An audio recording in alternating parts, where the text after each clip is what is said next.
Anasema mwanangu, anasema mwanangu, yatosha ulivyokaa kwenye dhambi. Anasema nimekuja, nimeweka kituo, nataka mmoja anipokee. Jamani haleluya, jamani haleluya, jamani haleluya, haleluya, jamani haleluya.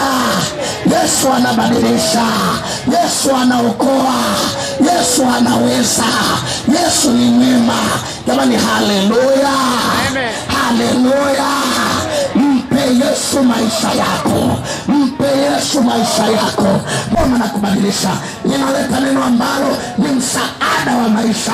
Ninaleta neno ambalo watakapolisikia wadhambi, watakapolisikia wadhambi watasema ya kale yamepita, sasa na yawe mapya. Watasema tumempata Yesu na atatubadilisha. Yesu alikufa kwa walevi kama hawa. Yesu alikufa kwa dhambi kama hizi. Nataka niwaambie, kwa Yesu tunabadilika. Jamani, kwa Yesu tunabadilika. Jamani, kwa Yesu tunabadilika. Nguvu ya Bwana inapita mahali hapa, na kuna mtu ambaye atabadilika. Nguvu ya Bwana inapita hapa, na kuna dhambi tutasiacha. Nguvu ya Bwana inapita hapa, na ya kale yatapita. Bwana atayafanya kuwa mpya. Mnaweza mkamsaidia sasa, mnaweza mkamsaidia sasa. Yesu yupo. Hata unapomwona mtu anateswa, anateswa na pombe, anateswa na matendo mabaya, hata utakapomwona mtu anateswa na dhambi, wewe unaweza ukashangaa dhambi inamtesa mtu namna hii. Lakini Yesu anasema nimekufa ili wawe na uzima, tena wawe nao tele. Na alikufa ili wawe na uzima, kisha wawe nao tele. Sema amen. Tusema tena amen. Kijana, Yesu anakuita. Mzee, Yesu anakuita. Mama, Yesu anakuita. Anasema nikija kwako mambo yatabadilika. Jamani, mambo yatabadilika. Pombe zinabadilika, harufu ya dhambi inabadilika. Mpe Yesu maisha yako, akubadilishe, akubadilishe. Jamani, akubadilishe. Kwa Yesu ni raha, kwa Yesu ni raha, kwa Yesu ni raha. Watakampokea Yesu atawapa raha. Jamani haleluya. Shetani ni mbaya, shetani ni mwongo, shetani anatushawishi, shetani anatupeleka pabaya. Alipoanza kuongea na mwanamke, akambadilisha mawazo, akamdanganya, akamwambia Bwana hakusema hivyo. Na kama alisema hivyo, alijua mkila tunda mtajua mema na mabaya, mtajua mema na mabaya. Shetani anatudanganya, anapindisha kidogo, anatulagai kidogo. Nataka niwaambie katika mkutano jioni ya leo, usifanye mjadala na shetani. Shetani atakapokuja katika ndoa yako, wewe baba, usikubali kuongea na mwanamke ambaye analeta mitego ili utoke kwenye ndoa yako. Huyo ni shetani. Kama umesimama na mke wako, yani ni kufanya maongezi ambayo yanaleta hatari katika ndoa yako. Nataka niongee pia na kina mama. Kama umeolewa, kwa nini unakubali kufanya mijadala na shetani? Kama Bwana aishivyo, tukatae mijadala na shetani. Jamani haleluya, jamani haleluya. Kataa. Mwambie shetani hapana. Mwambie shetani sitakaa kikao na wewe. Ukiona kuna mazingira yote ambayo shetani analeta, mazingira mabaya, maongezi mabaya, kataa meseji za shetani ambazo anamtumia mtu. Anakutumia wewe, unajikuta umeoa, unajikuta umeolewa, lakini bado shetani anakutafuta, anataka uondoke katika upendo wa ndoa yako. Mwambie shetani hapana. Ninataka niongee na vijana ambao tunasikiliza hotuba hii. Usikubali kufanya mjadala na shetani, kaa chini uongee na Bwana. Usikubali kuongea na shetani. Mwambie shetani, sikutaki, moyoni mwangu ninamtaka Yesu. Jamani, haleluya wapendwa, haleluya. Hebu nione mikono yanaonifuatilia, haleluya. Sikiliza, shetani anakuja kwa vivutio. Shetani ameweka vivutio mbalimbali. Analeta pombe, anakuonyesha ilivyo nzuri, anakushawishi unaanza kunywa. Shetani anakuletea hoteli nzuri ya gharama, anakuonyesha starehe. Shetani ana kila vivutio. Shetani ameandaa nguo za vivutio, ameandaa pabu za vivutio, ameandaa kila senta, anataka wavute watu. Lakini nataka niwaambie wana Ugembo, Yesu ni kituo salama. Ukimpata Yesu umepata furaha. Ukimpata Yesu umepata maisha. Jamani, haleluya wapendwa wa Bwana, haleluya. Sasa nikwambia haya, mwanamke akamsikiliza shetani. Hoja ikaanzia hapa. Wewe mwanamke, wewe ulishapewa maelekezo na Bwana, matunda yasiliwe yaliyo katikati ya bustani. Shetani, tulisikilize neno la Bwana na tusimame na Bwana, na Bwana atatuokoa. Haleluya, yani haleluya, Bwana atatuokoa. Kosa au jambo la pili la kujifunza ni hili: usitembee peke yako, tembea na Bwana. Na nirudie, usitembee peke yako, tembea na Bwana. Huyu mwanamke huyu alitembea peke yake, alisahau maagizo ya Bwana, alisahau vile alivyoagizwa, akaletewa mafundisho mapya, akaletewa maneno mapya. Nataka niwaambie, katika dunia iliyoharibika, usitembee peke yako, iwe ni usiku au mchana, uko hapa Ugembo au umesafiri. Mwambie Bwana, nataka nitembee na wewe. Mwambie Bwana, nataka nitembee na wewe. Sitatembea peke yangu. Dunia inadanganya. Dunia tulio nayo, ukitembea bila maneno ya Bwana akilini mwako, ukitembea bila kibali cha Bwana maishani mwako, ukitembea bila Bwana kukuongoza, mambo yatakuwa mabaya. Lakini ukitembea na Bwana, ushindi ni hakika. Ushindi ni hakika. Ninatamani nikualike msikilizaji ambaye unafuatilia mahubiri haya, dada unayenisikiliza, kijana unayenisikiliza, mama unayenisikiliza, mzee unayenisikiliza, usikubali kutembea peke yako. Usikubali kutembea peke yako. Mwambie Bwana, ninataka utembee pamoja nami. Mwambie Bwana, ninataka utembee pamoja nami. Njiani uniongoza. Yesu wangu Mwokozi, rehema hata punguza milele kiongozi. Ninatamani waambie watu wote, katika biashara tembea na Bwana, katika ndoa tembea na Bwana, katika maisha yako tembea na Bwana. Shetani atakuweza ukitembea peke yako, lakini ushindi ni hakika ukitembea na Bwana. Haleluya, tembea na Bwana, tembea na Bwana. Shetani atakuja na maneno yake. Shetani atakuja kukudanganya. Shetani atakuja wakati wowote, ukiwa mahali popote, lakini akikukuta na Bwana utashinda. Atakushindwa. Mapepo yakija yakukute uko na Bwana. Uchawi ukija ukukute na Bwana. Watu wanaotaka kukudanganya wakukute na Bwana. Kwenye biashara yako tembea na Bwana. Kwenye maisha yako tembea na Bwana. Ukitembea na Bwana, ninatangaza tena, ushindi ni hakika. Ushindi ni hakika. Tembea na Bwana. Eva alichokosea, alimsahau Bwana, alisahau maagizo yake, alisahau sheria zake, akatembea peke yake. Shetani akapata nafasi. Dunia imeharibika. Tusitembee peke yetu. Wapendwa wasikilizaji wa hotuba hizi, tuchague kutembea na Bwana. Haleluya, yani haleluya, tutembee na Bwana. Ushindi ni hakika. Ushindi ni hakika.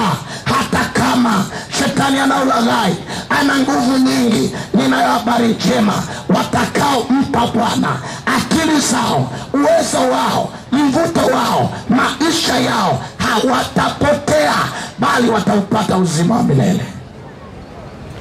Jambo la tatu la kujifundisha katika Mwanzo sura ya 3 ni jambo ilifuatalo: Shetani hata kudanganya asilimia zote, atakuambia uongo kidogo na ukweli kidogo, na anachotaka akuchanganye ili upotee. Anakuja kwa sura nzuri, anakwambia nitakuoa, anakwambia nakupenda, anakwambia nitatembea na wewe, anakwambia maisha yako yatafanikiwa. Anakuja na maneno ya kweli kidogo na uongo kidogo. Nataka niwaambie, Yesu Kristo hana uongo, ana ukweli wote, hadanganyi, anasema ukweli. Shetani akamwambia mwanamke, ukila matunda haya hautakufa hakika, lakini utajua mema na mabaya. Unajua nachotaka kuambia ni nini? Kuyajua mema na mabaya kwa ni Habili, lakini kufa, Mungu alisema watakufa. Hata leo tunajua mema na mabaya, maana ni matokeo ya tunda, lakini habari ya kufa ilemwa, siku mtakayokula matunda mtakufa. Na mni hakika Shetani anachanganya uongo, anaweka na ukweli. Watakao soma neno la Bwana na watakao muomba Mungu, watakao na Bwana. Habari njema katika mikutano hii, ukitembea katika barabara ya neno la Bwana, ukitembea katika barabara ya maombi, utembea na Bwana, waongo hawatakuweza, Shetani hatakuweza.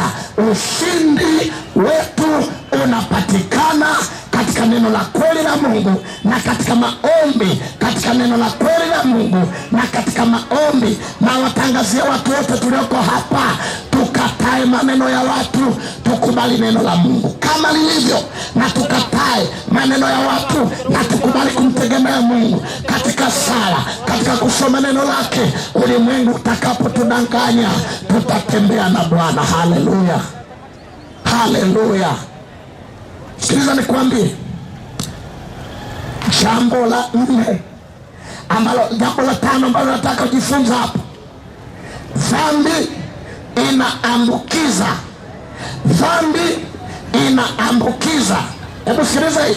Dhambi unaweza ukaipata wewe na ikamwathiri hadi mke wako, ikaathiri mme wako, ikaathiri watoto wako, ikatembea katika familia yako. Dhambi inaambukiza. Dhambi inaweza kuleta madhara kwa familia yako yote. Alikula tunda Hawa, akamshawishi Adamu, wote wakala tunda, wakaingia dhambini, wakatembea kwenye dhambi. Natamani niwaambie watu wote tunakuja kwenye mkutano, usikubali kushawishiwa. Mwenye dhambi akikushawishi, Biblia inasema wewe usikubali. Dhambi inaweza ikaja kupitia rafiki yako, inaweza ikaja kupitia mke wako, inaweza ikaja kupitia mme wako, inaweza ikaja kupitia wazazi wako, inaweza ikaja kupitia watu wa karibu yako. Nataka nikuambie, dawa ya kweli ya kuishinda dhambi haitoki kwa wazazi, haitoki kwa watoto, haitoki kwingine kote. Ninataka niwatangazie, tukimtazama Yesu Kristo tutashinda. Natangaza tena, tutashinda. Hata kama dhambi imekuwa mbaya, inaisumbua dunia, watakao mtazama Yesu na tabia zake Yesu na maisha yake Yesu watashinda. Hebu twende kidogo tutafakari habari za Yesu. Yesu anawapenda wa dhambi. Yesu anaichukia dhambi, lakini hamchukii mdhambi. Yesu amkatai mtu, anakataa tabia yake. Nimeona watu ambao wanawatenga watu baada ya kutenda dhambi. Nimeona watu ambao hawawapendi wanaotenda dhambi. Nataka nikuambie, Yesu anakupenda. Anaichukia tu pombe unayokunywa. Yesu anakupenda. Anachukia tabia ya kwenda na wanaume wengi. Yesu anakupenda. anachukia utapeli wako. Yesu anakupenda kijana, anachukia bangi na pombe. Akanitangaze, bado Yesu anatupenda, lakini anachukia dhambi, lakini sisi anatupenda. Haleluya jamani, haleluya. Hebu mwambie jirani yako, Yesu anakupenda. Hebu mwambie jirani yako tena, Yesu anakupenda. Lakini mwambie tena, anachukia dhambi, anakupenda wewe. Mwambie anachukia dhambi, lakini anakupenda wewe. Ninatamani waambie watu wote tunakuja kwenye mkutano huu, usifikiri kwamba Bwana amekuchukia. Kijana unayenisikiliza, hata kama ulikunywa pombe kiasi gani, hata kama umeenda na wanaume wangapi kiasi gani, hata kama umeenda kwa waganga kiasi gani, hata kama umepoteza ubora, watu wamekuchukia, waambie bado Yesu ananipenda, anachukia ninachofanya, na nikimpokea atanibadilisha, atanibadilisha. Acha wakuchukie, lakini Yesu anakupenda. Anachochukia ni unachofanya, na ukimkubali leo na kumpokea leo na kuacha yote leo, habari njema ni hii, atakubadilisha.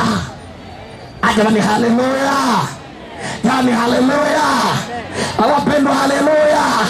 Namjua Yesu ambaye amekaa na walevi kwenye meza moja. Namjua Yesu ambaye alikubali kahaba Mariamu Magdalena, akampaka mafuta, akakaa miguuni pake. Waambie watu katika jioni ya leo, hata kama mmenichukia, hata kama mliniona mlevi, hata kama mliniona mzinzi, hata kama mliniona tabia mbaya, hata kama mlinijua kijana mbaya, ninataka nimpokee Yesu ambaye bado ananipenda. Anachukia dhambi zangu, lakini bado ananipenda.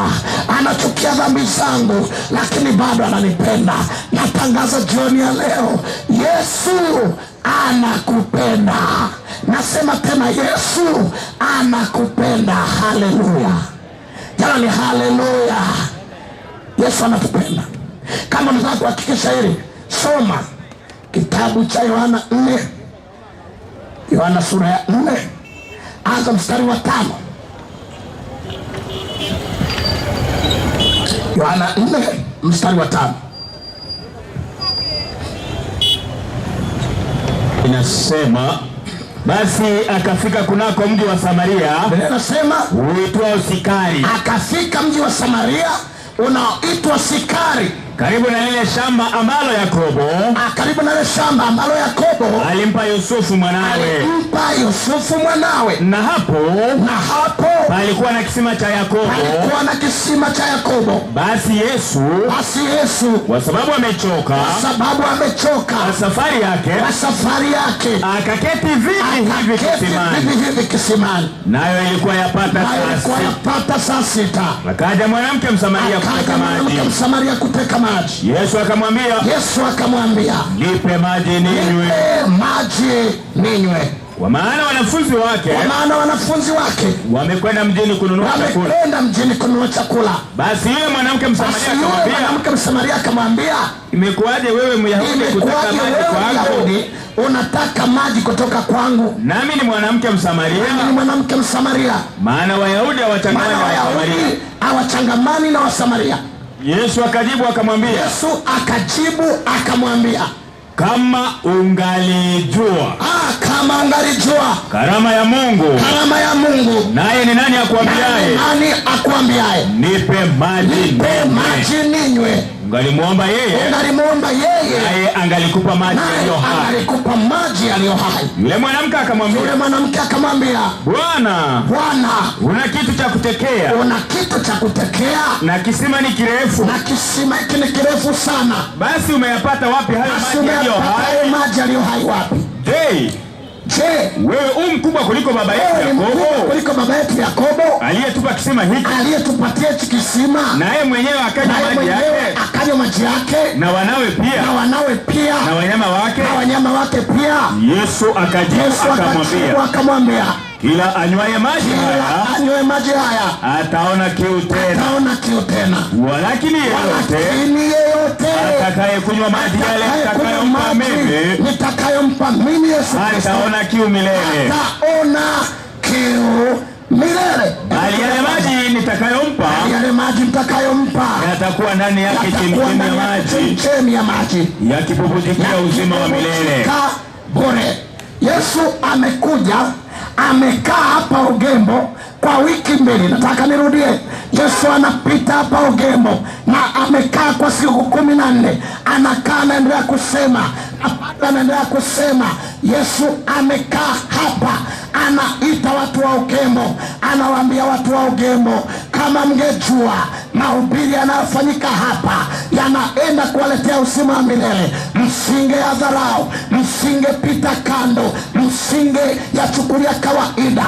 Kama mngelijua Yesu anayewaambia habari za wokovu wa maisha yenu, ambaye anawajua, anawapenda, amekuja kuwaokoa.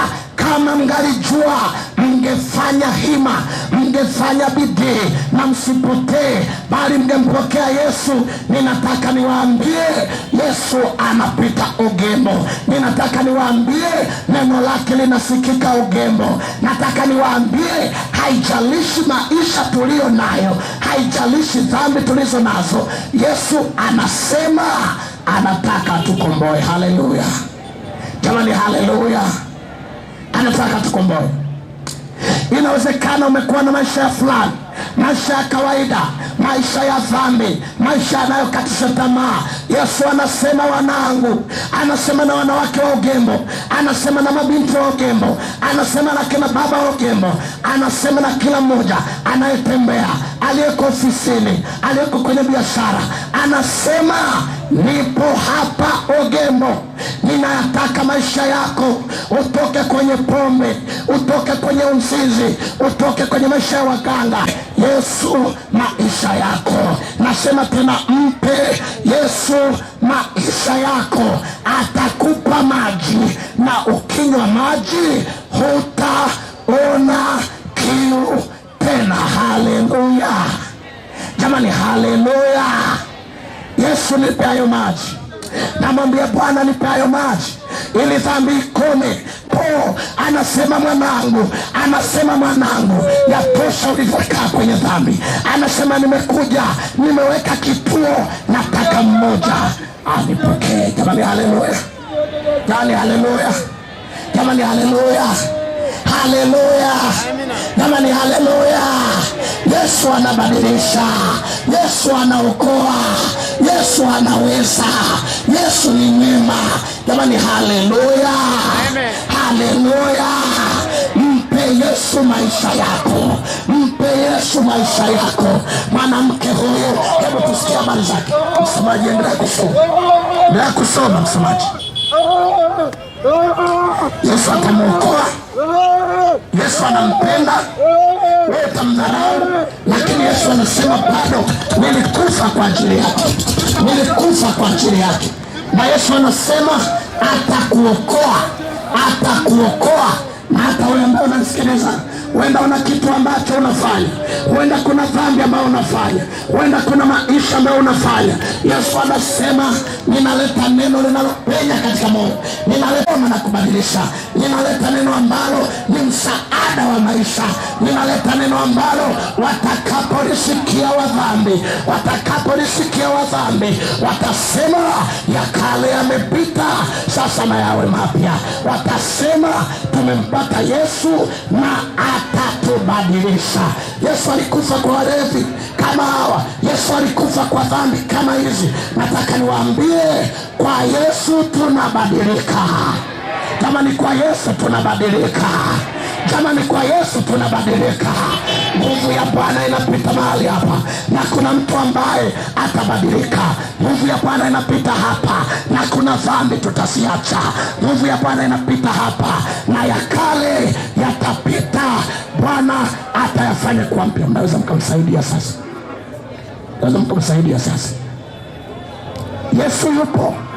Hata unapomwona mtu anateswa, anateswa na pombe, anateswa na matendo mabaya, hata utakapomwona mtu anateswa na dhambi, wewe unaweza ukashangaa, dhambi inamtesa mtu namna hii. Lakini Yesu anasema, nimekufa ili wawe na uzima, tena wawe nao tele. Na alikufa ili wawe na uzima, kisha wawe nao tele. Sema amen. Tusema tena amen. Kijana, Yesu anakuita. Mzee, Yesu anakuita. Mama, Yesu anakuita. Anasema nikija kwako mambo yatabadilika. Jamani, mambo yatabadilika. Pombe zinabadilika, harufu ya dhambi inabadilika. Mpe Yesu maisha yako, akubadilishe, akubadilishe. Jamani, akubadilishe. Kwa Yesu ni raha, kwa Yesu ni raha, kwa Yesu ni raha. Watakampokea Yesu atawapa raha. Jamani, haleluya. Hebu soma habari hizi. Yule mwanamke akamwambia, yule mwanamke akamwambia, Bwana, unipe maji hayo, unipe maji haya nisione kiu, ili ninywe nisije kiu, wala nisije hapa kutaka maji.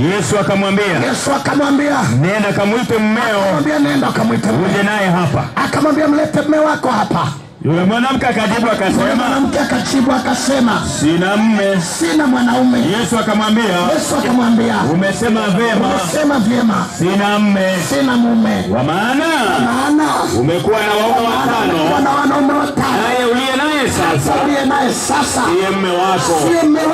Hapo umesema kweli. Yule mwanamke akamwambia, Bwana, naona ya kuwa unabii.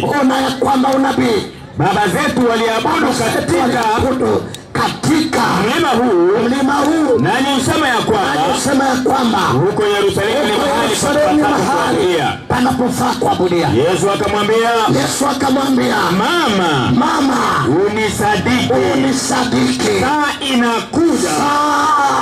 Saa inakuja ambayo hamtamwabudu Baba katika mlima huu, wala kule Yerusalemu. Ninyi mnaabudu msiyokijua. Sisi tunaabudu tunachokijua, kwa wokovu watoka kwa Wayahudi. Lakini saa inakuja, nayo sasa ipo, ambayo waabudu halisi watamwabudu Baba katika roho na kweli. Maana Baba awatafuta watu kama hao wamwabudu. Tulia pale kwanza. Ninataka nikwambie, Yesu alimwona mwanamke yule ana roho ya kikahaba, anatamana Yesu kubadilisha kesho yetu, kutukataza habari ya dhambi. Na kama mtasikia habari za Yesu anayeokoa, tambueni kwamba huyo ndiye. Jamani, haleluya. Wapendwa, haleluya. Ninajua Yesu amenituma, ninajua Yesu ametutuma, ametutoa wengine mbali, ametuleta hapa. Anataka watu watoke katika bangi, anataka watu watoke katika pombe, anataka watu watoke katika zinaa, anataka watu watoke kwenye miungu ya kale, anataka watu watunze na kupumzika kwenye Sabato, anataka watu waache masanamu, anataka dhambi iache, anataka watu waogemo. Tumpokee Yesu ili ya kale yapite, na tazama yote yawe mapya.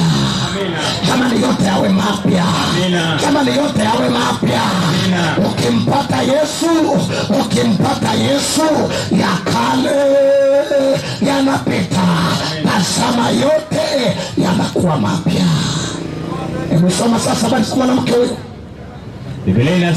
Biblia inasema mara hiyo wakaja wanafunzi wake wakastaajabu, kwa sababu alikuwa akisema na mwanamke. Sawa. Lakini hakuna aliyesema, sawa, unatafuta nini? Au mbona unasema naye? Basi yule mwanamke akauacha mtungi wake,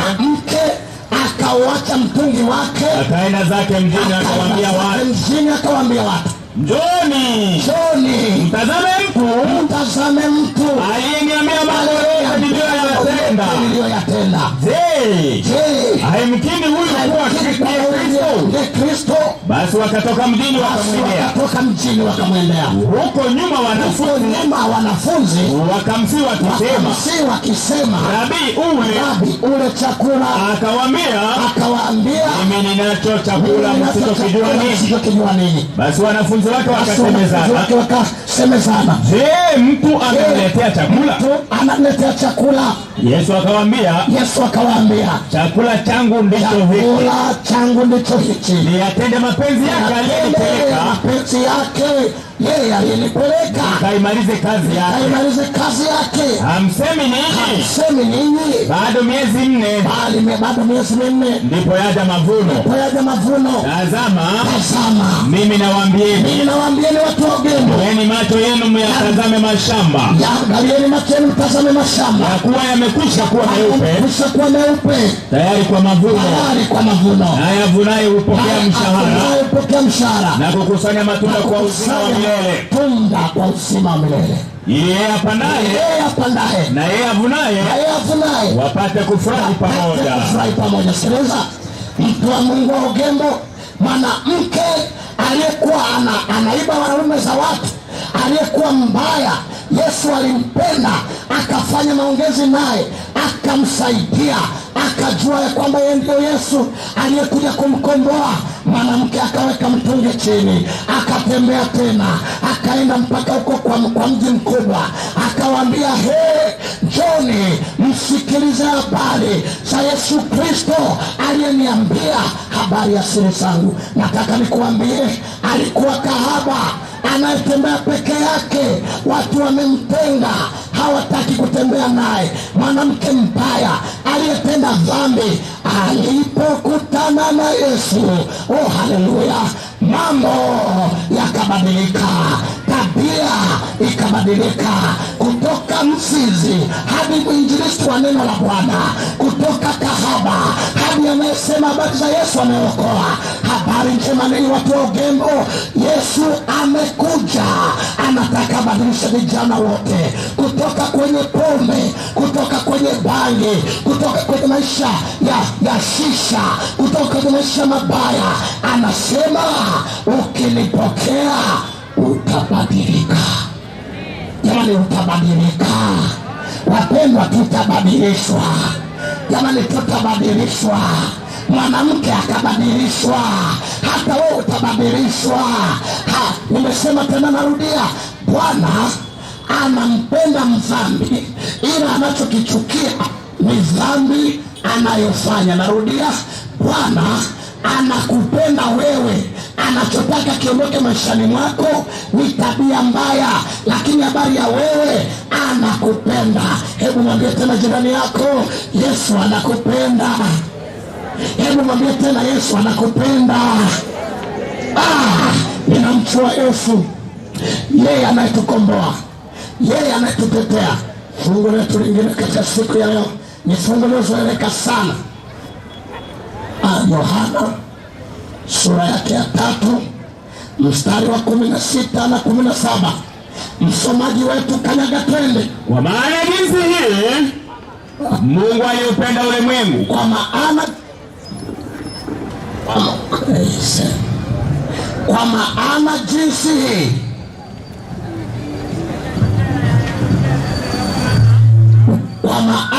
jinsi hii Mungu aliupenda ulimwengu. Jamani, nataka niwaambie Ugemo, kwa maana jinsi Mungu alipenda Ugemo. Maana Ugemo ni sehemu ya dunia. Ninataka niwaambie Ugemo, Bwana ameleta mikutano hii kwa sababu anatupenda. Jamani, haleluya! Jamani, haleluya! Yesu anatupenda. Ameona ulevi, ameona waganga wanavyotutesa, ameona habari ya uzinzi inavyotutesa, ameona dhambi inavyotutesa. Jamani, Yesu ametupenda, ameleta neno lake ili mmoja aokolewe. Jamani, ili mmoja aokolewe, na ule mmoja ni wewe. Jamani, haleluya! Soma pale, Yohana 3:16 na 17, msomaji. Kwa maana jinsi hii, Mungu aliupenda ulimwengu hata akamtoa mwanawe pekee, ili kila mtu amwaminie, atakayemwamini asipotee, asije akapotea, bali awe na uzima wa milele. 17. Maana Mungu hakumtuma mwana ulimwenguni ili ahukumu ulimwengu, bali ulimwengu uokolewe katika yeye. Tuseme amina. Jamani, tuseme amina. Moja nikwambie kitu ambacho hujakielewa. Mama uliyekaa hapo, baba uliyekaa hapo, Pastor Abina, fungu hili nilipolisoma upya nikagundua jambo lifuatalo. Kumbe Yesu baba wetu, Mungu wetu alitupenda sisi sana kuliko hata mtoto wake.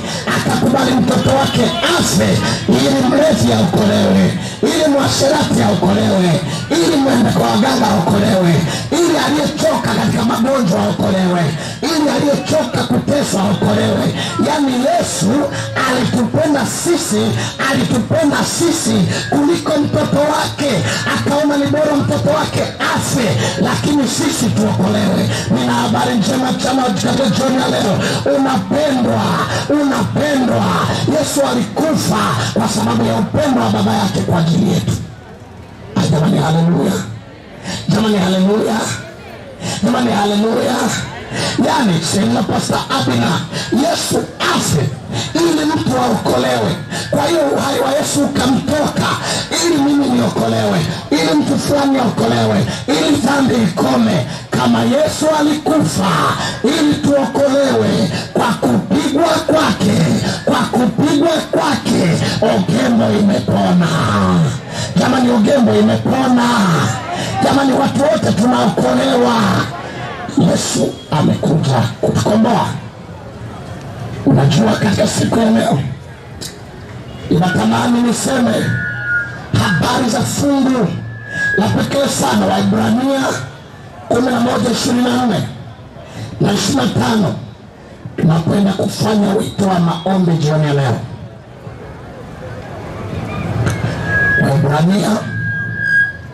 Waebrania 11 mstari wa 24 kuendelea kidogo hadi 27. Biblia inasema kwa imani Musa alipokuwa mtu mzima akakataa kuitwa mwana wa binti Farao. Ndio tena hilo fungu linapoanza. Natamani nimbadilishe mtu mmoja fikra hapa. Natamani mtu mmoja aguswe na somo hili hapa.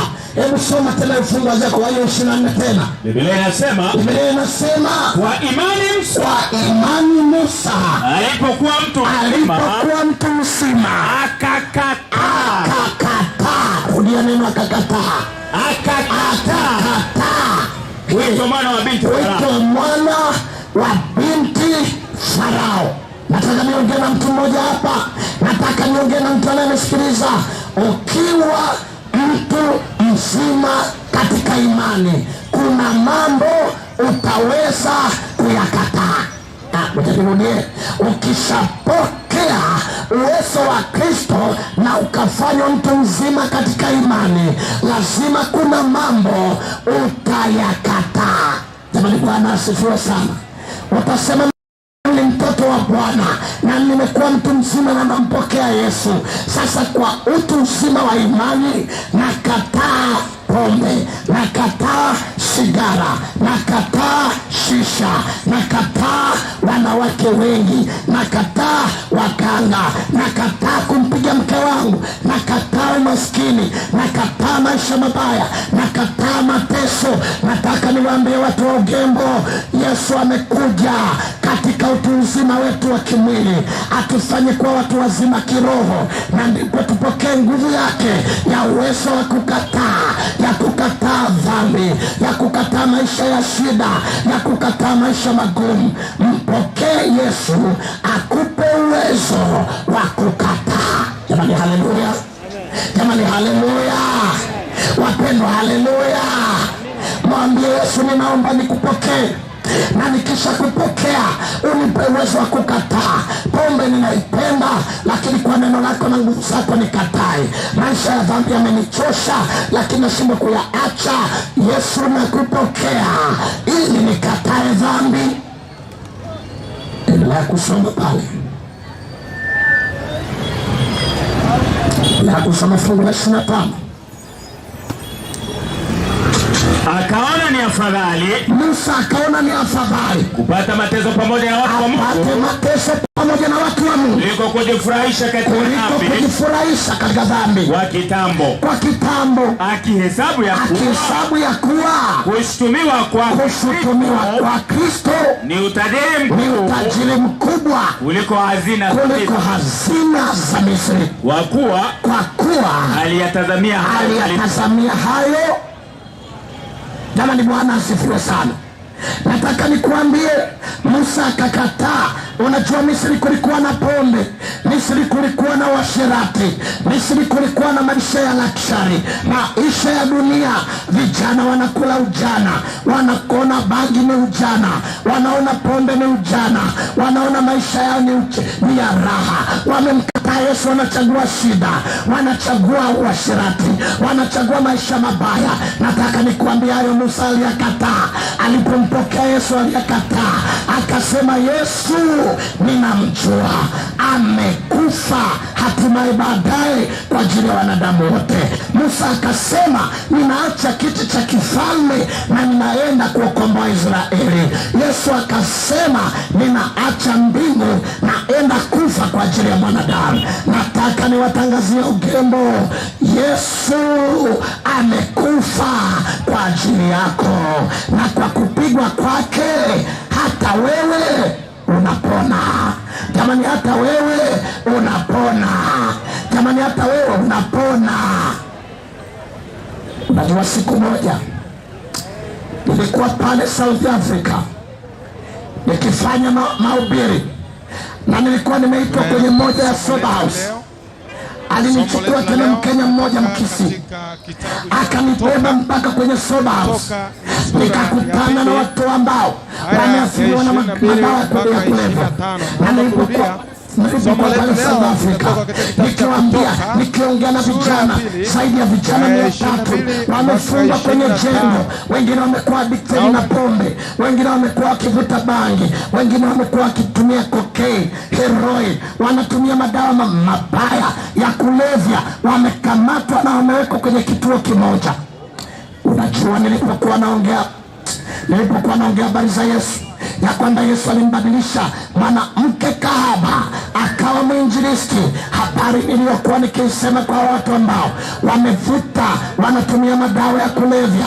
Unajua, binti mmoja ambaye alikuwa Pastor Abina anajidunga madawa ya kulevya. Hata wakati ule ambapo naongea naye alikuwa anapunguziwa resho ya madawa ya kulevya taratibu, kwa uhakika. Maana ukimwachisha mtu ambaye amelewa sana, ambaye ametumia madawa ya kulevya sana, hawezi tukumwambia haraka acha, na akaacha. Wanamfanyia rehabilitation, wanawatoa kutoka kwenye madawa, kutoka kuathirika hadi kwa watu wa kawaida. Dada yule akaniambia, Pastor, je, hata mimi Mungu ananipenda? Akasema, Pastor, nimekaa kwenye clubs, nimekuwa nikinywa pombe, nimechukua wanaume za watu, nimechukua hela zao, nimechukua kila kitu, nimefanya. Akasema, mna pombe sijanywa, hakuna dawa ya kulevya sijapiga, najichoma mwenyewe sindano, na bila hizo dawa natetemeka. Akasema, nimechoka. Je, Yesu anaweza kunibadilisha? Nikamwambia, yule dada alikuwa anaitwa Irene. Nikamwambia, Irene, ukimpokea Yesu anaweza akakubadilisha, anaweza akakubadilisha. Nami nawaambia watu wa Ugembo, akina mama kwa akina baba, watu wote, wasichana kwa wavulana, kila mtu anayenisikiliza, jamani, Yesu anabadilisha. Nasema tena, Yesu anabadilisha. Akiingia maishani mwako, mambo yanabadilika. Sikiliza nikwambie, tunapenda kuomba. Huyu mwanamke mwingine Biblia inatoa mfano wa wanawake. Mwanamke huyu mwingine aliyekuwa amezini na amekamatwa, wanaume wamebeba mawe, wanaenda kwa Yesu, wanataka wampige afe.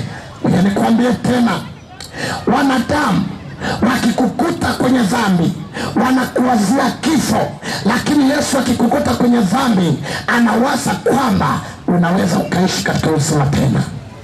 Wanadamu wakikuona unatenda dhambi wanakudharau, lakini Yesu anasema hamjui ya kwamba nimepigwa msalabani ili hata huyo mdhambi mnamdharau, huyo mnamcheka, kwamba na yeye aokolewe. Jamani, haleluya!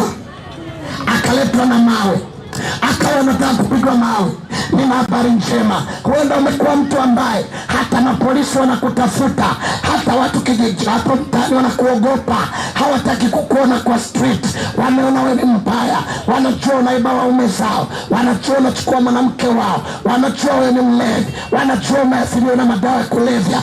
Yesu anasema nilimtetea mwanamke aliyekuwa afe apigwe mawe. Yesu akawaambia, hata nyinyi mna dhambi zenu, hata nyinyi hamjakamilika.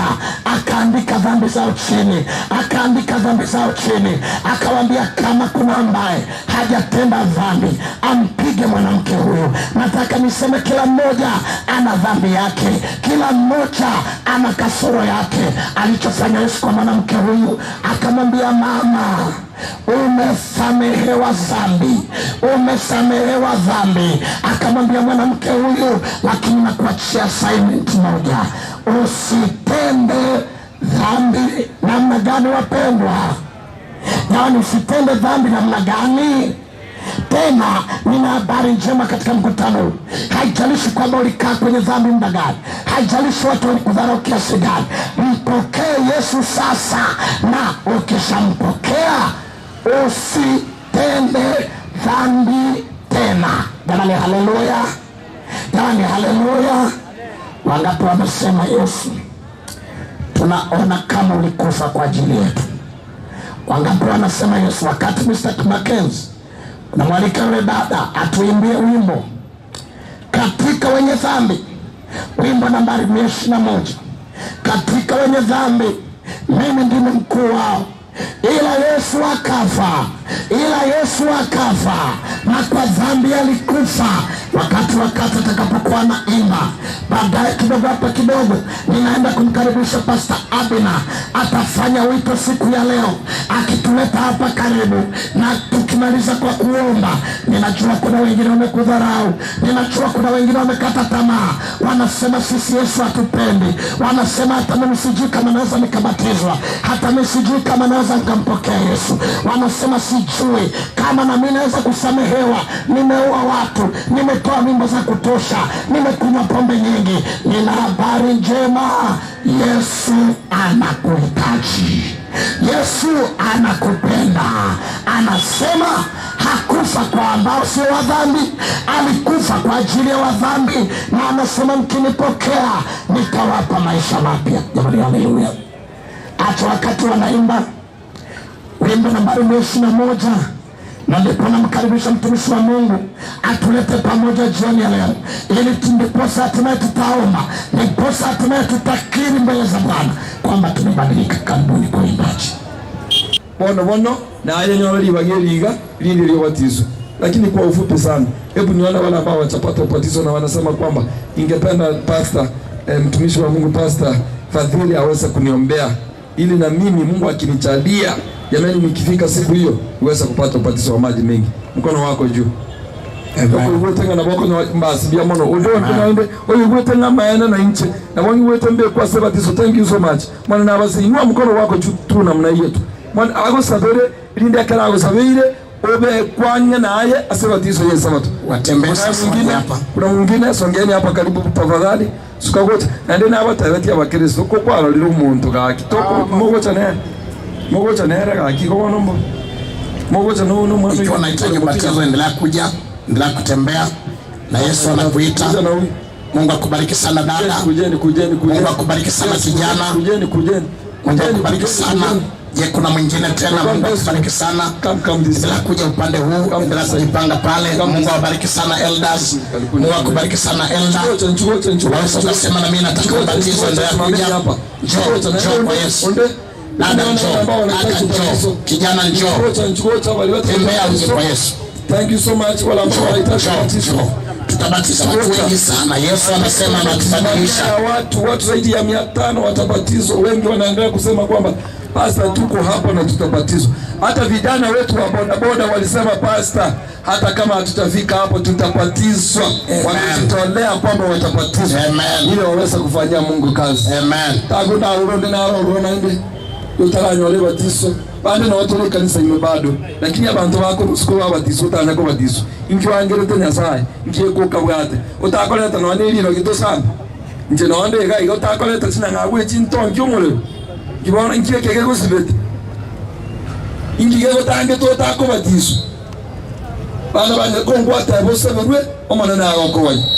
Wanashangaa sana pasa, watu wengine tunataka kubatizwa jameni, na kwa nini na kuzuia? Tuambie tu tuko hapa watumishi wa Mungu tukuombee. Ikiwa kuna mtu ambaye anasema ninajua kwamba Yesu alikufa ili niokolewe. Yes. Na najua kwamba kwa kupigwa kwake mimi nimepona. Na najua kwamba kama sio yeye hata mwaka sitamaliza bila yeye. Na kwamba najua kwamba mwaka huu nimetembea katika njia gani. Ninataka nianze mwaka pamoja na Bwana. Unajua Mungu anaongea na wewe dada, anaongea na wewe kaka, anaongea na mama, anaongea na mzee mmoja, anamwambia kwamba si wewe ambaye nimekukomboa, nimekulinda mwaka mzima. Na nimeleta crusade hii. Na unajua crusade hii inaisha tarehe 31 na unaanza upya pamoja na Bwana. Ya 2022 yanapita na tazama yanakuwa mapya. Jamani, Bwana asifiwe. Amen. Ninaona watu wakiamua kuja kwa Yesu, na nikuite uje kwa Yesu kwa njia ya ubatizo. Endelea kutembea ambao unahitaji ubatizo. Dada, Mungu akubariki sana. Amen. Dada, Mungu akubariki sana.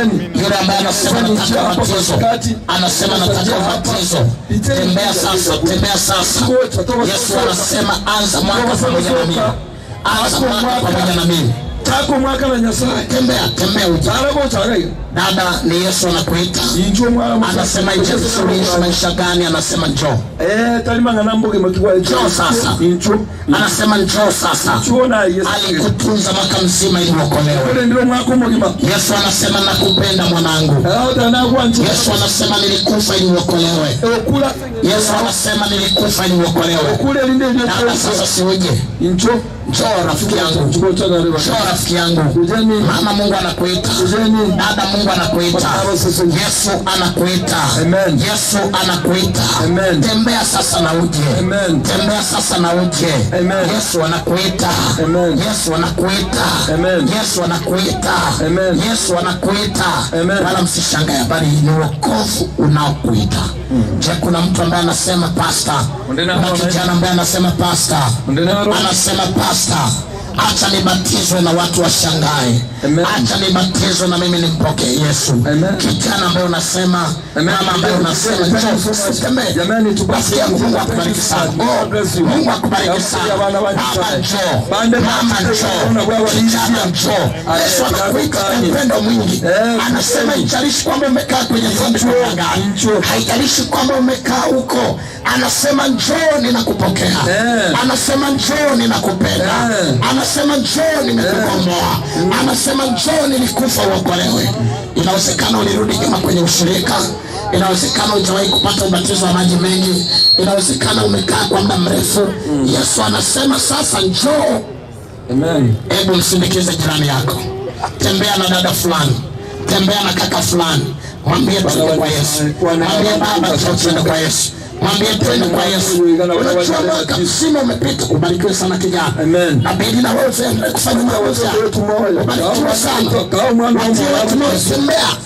Njoo, tunataka tukuombee. Umalize mwaka na Bwana. Uanze mwaka na Bwana. Uamue kama Paulo aliamua kutoka Sauli na kuwa Paulo. Je, kuna mtu mwingine ambaye anasema dada, kaka, ikiwa ni wewe njoo. Ikiwa ni wewe njoo. Ikiwa ni wewe njoo. Na tunaenda kuomba bado dakika moja. Ikiwa na miaka zaidi ya 12 kwenda mbele na hujabatizwa, Anza kumpa Yesu maisha yako leo. Amen. Mimi nilibatizwa nikiwa na miaka 12 na mpaka sasa sijuti kumpokea Yesu. Amen. Sijuti kumpokea Yesu. Amen. Maana ya dunia ni dharau na ninaona ufalme wa Mungu ni amani ya milele. Amen. Inawezekana unasema mimi bado mdogo. Shetani atakuwahi katika udogo wako, atakuwahi katika umri wako. Inawezekana kijana unasema nitabatizwaga tu, na mimi nitabatizwa tu. Yesu anasema sio hiyo siku, ni leo. Inayo dakika hii ya kukuita njoo kwa Yesu. Na mwingine tameni, kama yupo mmoja aje sasa. Kama yuko mmoja aje sasa. Najua wengine wataandika majina yao. Ili kama yupo aje.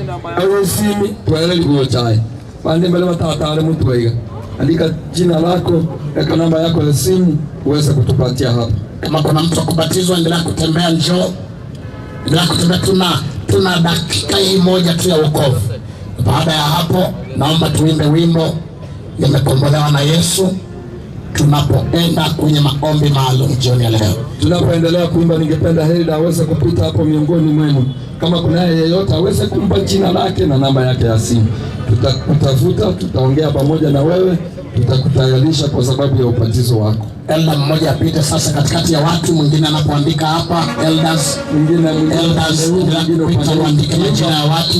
Tukiimba andika jina lako, tunaimba andika jina lako na tunaendelea kuomba baada ya wimbo huo. Beti mbili za wimbo namba 35. Tulikombolewa na Yesu na sasa nafurahi. Huko nyuma kama kuna yeyote ambaye anataka kuandika aweze kupata ubatizo. Andika hata mtoto wa nyumbani kama alisimama maneno kwamba angependa kubatizwa. Pastor anaenda kuombea. Majina hayo pastor anahitaji, anaenda nayo. Anaenda kukuombea. Anaenda kuyatamka akiendelea kukuombea. Lakini hata watoto yalikanze. Kwa sababu tunaandika, maana yeye atasidi kukuombea hadi siku hiyo itakapofika. Kama kuna yeyote kuzende njoo katikati, tembea huko nyuma ya watu. Nakombolewa na Yesu, kombolewa.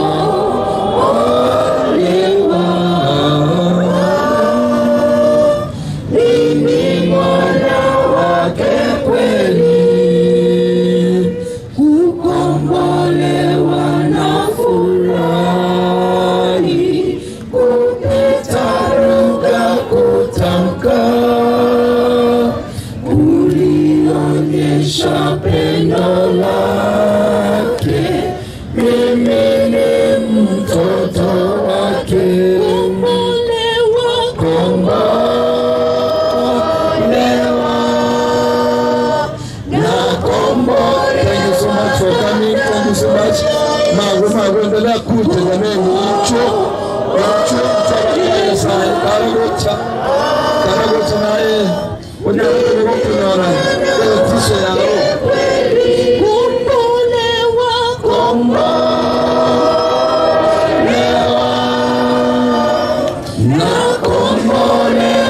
Ndani ya Yesu tu utakayo kukomboa.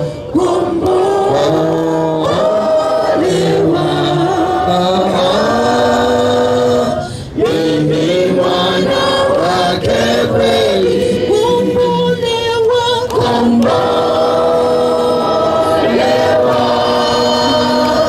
na kombolewa. Lakini utakomboa nafsi yako, utakomboa nyumba yako. Hayo macho ni mwana wake kweli, kombolewa. Yesu kombolewa.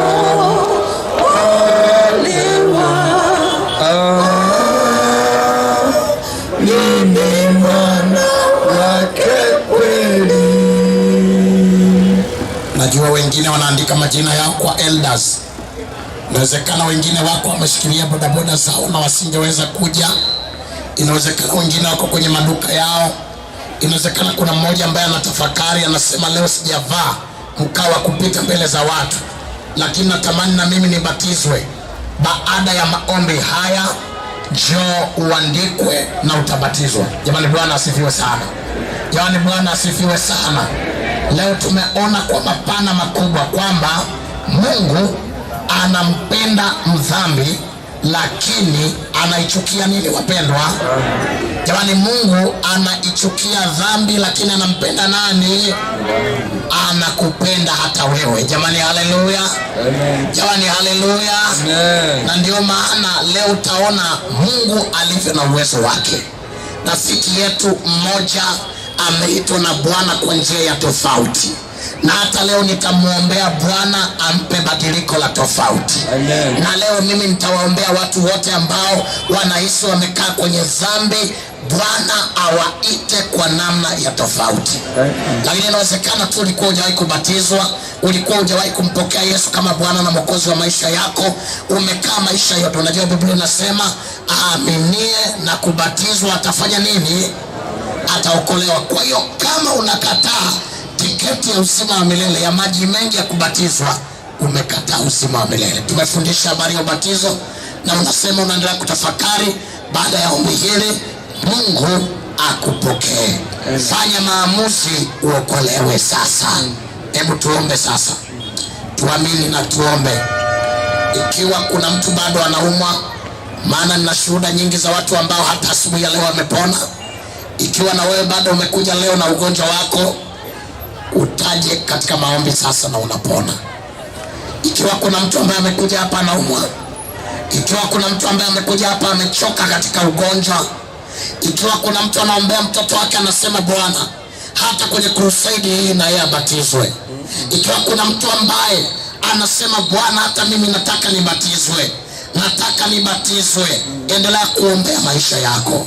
Ikiwa kuna mtu ambaye katika maombi haya amechoka katika ugonjwa, ninatangaza kwa mamlaka ya jina la Yesu na wa dhambi, harufu ya dhambi ilipotea, hali ya ukatili ilipotea. Ulipokutana na Sauli ulimbadilisha, ulipokutana na Maria Magdalena ulimbadilisha, mwanamke aliyekuwa apigwa mawe na kufa ulimbadilisha.